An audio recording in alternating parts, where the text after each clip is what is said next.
Here in the Bay Area, researchers are taking the next steps to figuring out how Tampa's first black cemetery was erased from history. Researchers are taking the next steps at that facility.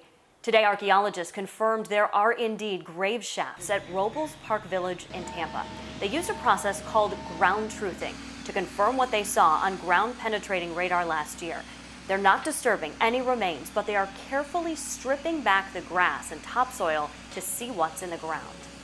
Now, radar has revealed 5 lost cemeteries here in the Bay Area. Just 3 weeks ago, the NAACP and an archaeologist at USF confirmed 70 African-American graves were found at the Frank Crum staffing firm in Clearwater.